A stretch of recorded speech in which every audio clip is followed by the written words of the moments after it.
Welcome back, everyone, to Let's Play Where the Water Tastes Like Wine. Let's hitchhike. What, do I have to wait for there to be a car nearby? No, damn it, you gave me the option to hitchhike. No! Okay. Alright. So do I have to hold Q? Oh, sweet. Give me a ride, stranger. We're going Boston way.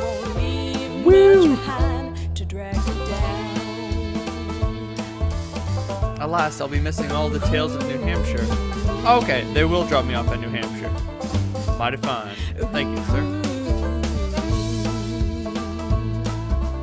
Are there any stories out here in New Hampshire way? I'm gonna heft my spade up upon my weary back. Maybe not. I'm gonna keep that stride stuck in my soul.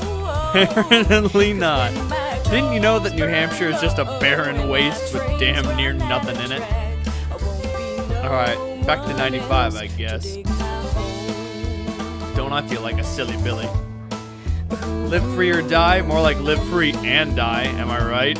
Yeah.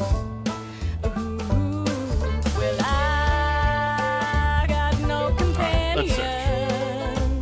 A dusty truck and a man on horseback pull up next to one another in front of the grocer. Suddenly, the driver and the rider, two wiry old men with identical haircuts, start shrieking at one another. What in the goddamn? The man with the truck leaps into the street. Brother! He shouts. The one on the horse tumbles out of his saddle. Brother! He screams. They embrace in the road. 30 years! Hollers the driver. The rider, tears streaming down over his face, corrects him. No, 32! Oh, wow. Everyone here is watching these two older men cry and hug one another in the middle of Main Street. Cars and wagons are backing up. People are yelling. Take a photo of us! The driver begs you. Starts hauling a tripod out of the bed of his truck. Okay, so Say Cheese turns it into a Crown story or something, but Let's Get Out of the Road First keeps it as a happy son. I think I already have Crown stories, so let's get out of the road first. As you usher them onto the sidewalk, the driver says, Joe, I thought you were dead. The rider freezes. Joe? He blurts. I'm not Joe. The two men stare at one another, each slowly recognizing something alien in their mistaken brother's face. Oh, okay, so if I had taken the photo, they never would have figured this out, and it would have remained a sort of wholesome story about a brother's reunion.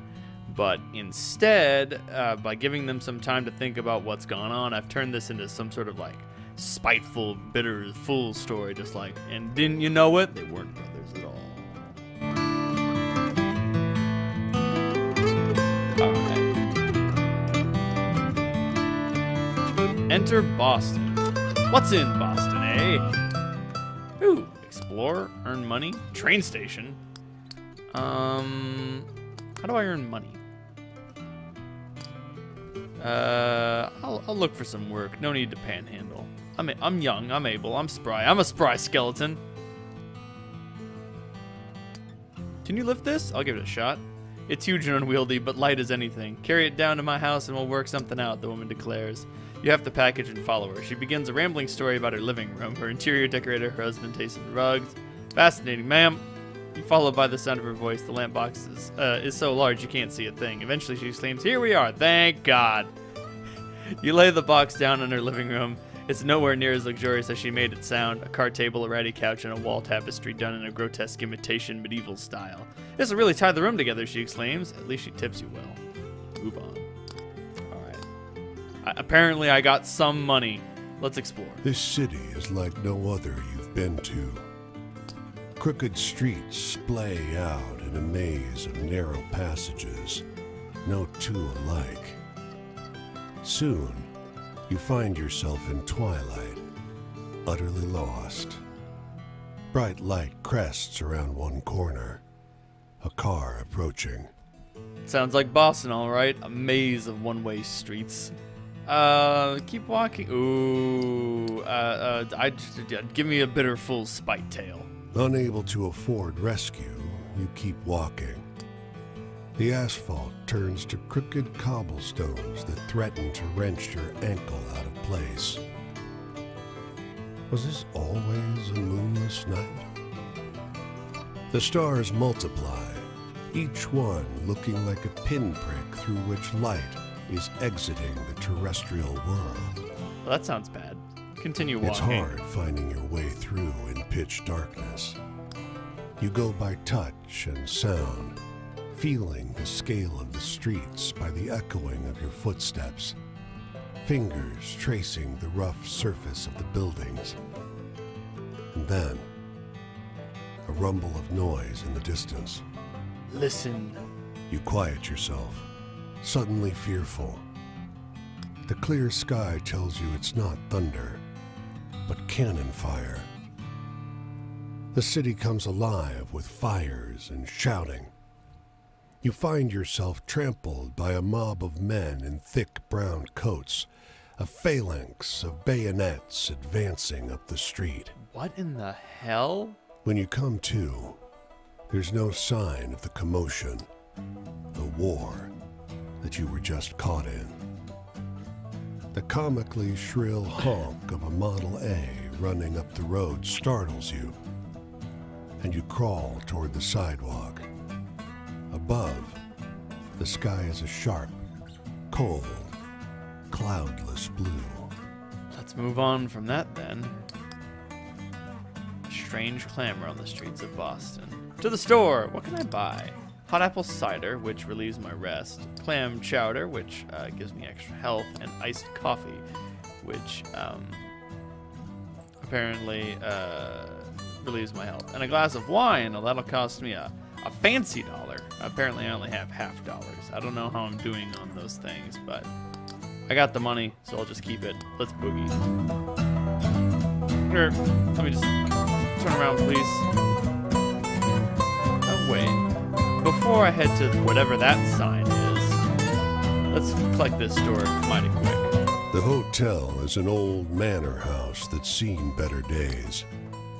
A grand structure surmounted by a gambrel roof that dwarfs the house itself. It's eerily still, but for two boys at play. Each one so small and light, they barely leave tracks in the deep snow. I could make my way into the old manor house, but I'd rather watch whatever these boys are doing. They seem old for their size, around 10 years old. Though their clothes are mismatched, they're perfectly identical, down to the pattern of freckles on their pale cheeks.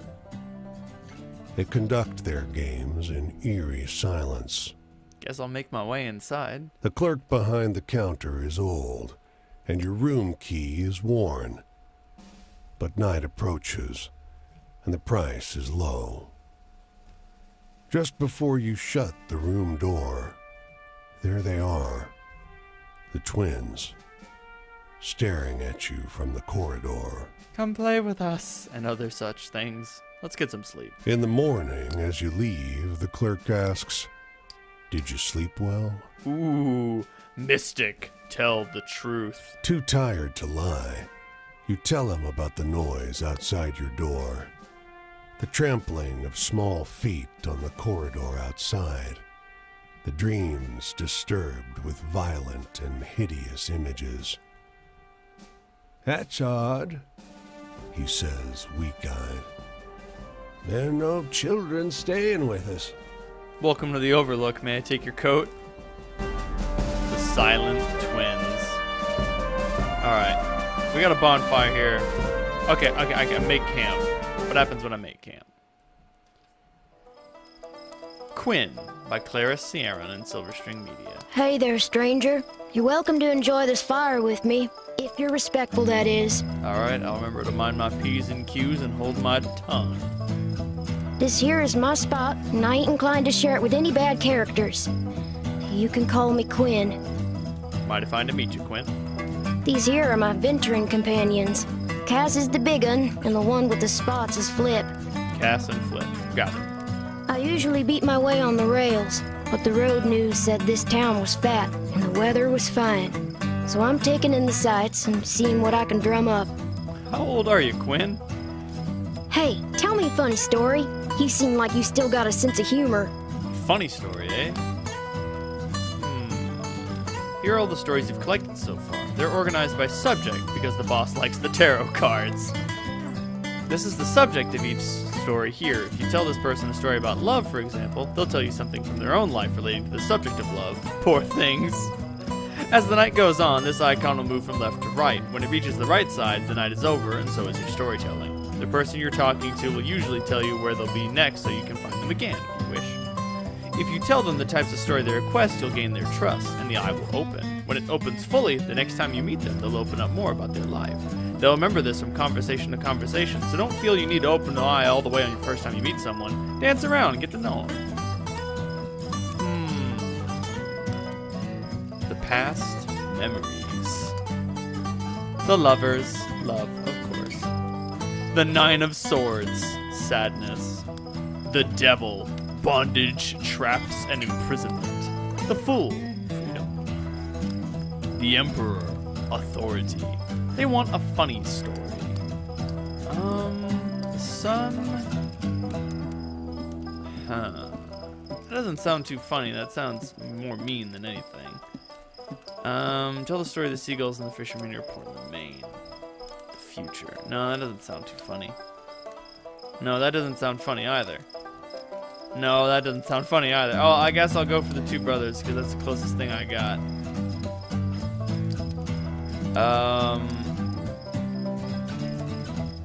You tell the story of the two men who each mistook each other for their missing brother. That was a chuckle to be sure. All right, cool. All right, so some of those are funny stories. All right, let's continue then. Well, I don't know a whole lot about the past, but they say there's an Injun grave around these parts. Say it's haunted and full up with angry spirits. Oh, really? No. Sounds like they might have some stories to tell. I used to love hearing stories of cowboys and Injuns fighting it up. Would swap tales with the youngins. But, well, I suppose if someone shot me, I'd be pretty vengeful too. I'm glad you're willing to understand that, Quinn. Hey, do you got any really thrilling stories to tell? I'm hankering for one of those. Thrilling? So, okay, so I already used the sun. I can't use it again in this conversation. Thrilling stories. The Elegant Woman. Sadness. Thrilling stories, eh? I mean, the Silent Twins certainly sound like a thrill. Were you trying to scare me? Well, you didn't go far enough. Got it, Quinn. All right, not as thrilling as you might like. Traps and such like. Well, one time in Fort Worth, a feller tried to take Cass and Flip away. Really, Quinn? Said a kid couldn't look out for him proper like. That they were fat in Fort Worth and they were going to the pound so that he could find him a good home. Well, before I could much argue, Flip bit the hell out of that busybody and Cass and I joined in shortly. I don't think I ever seen a fella so surprised. All right, so Quinn's young. Younger than the dagger might indicate in those work-worn hands. Guess I ain't going back to Fort Worth no more.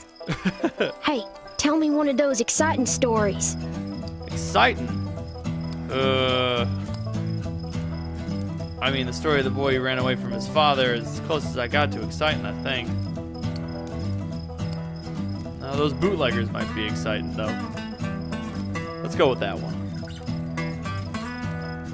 Well, that was something. You spin a good yarn. Thank you, Quinn.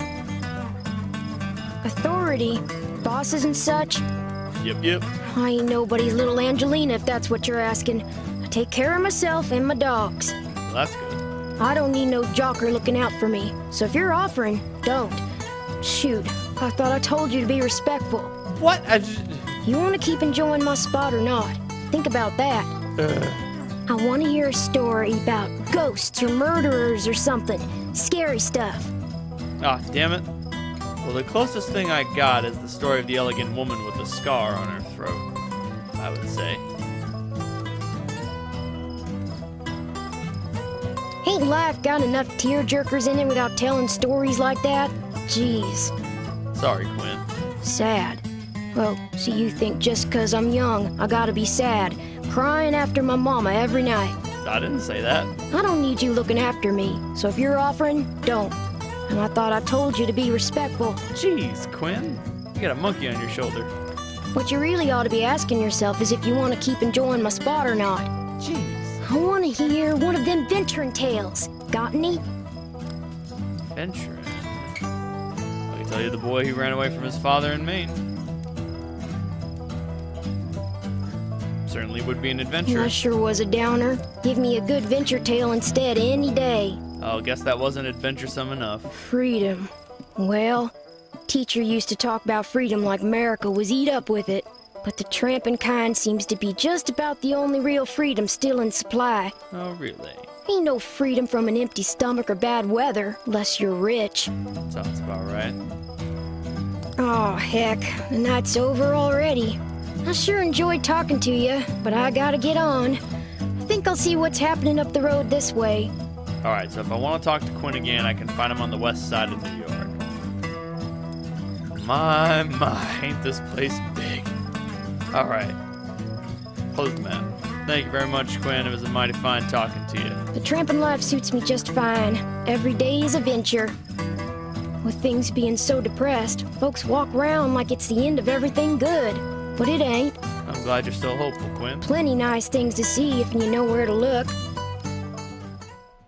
The Hobo Kid.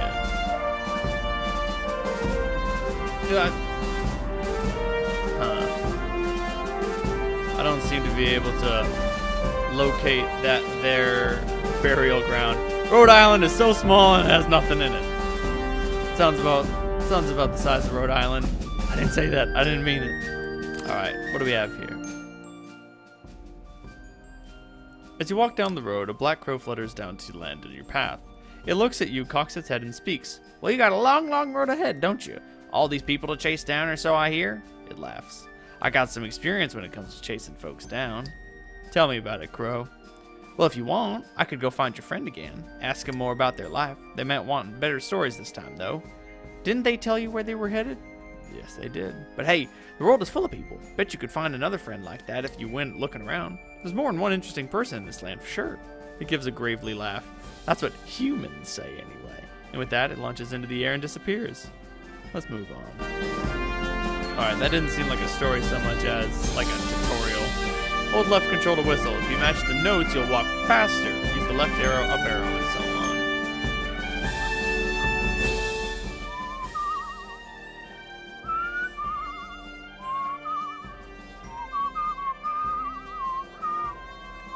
What?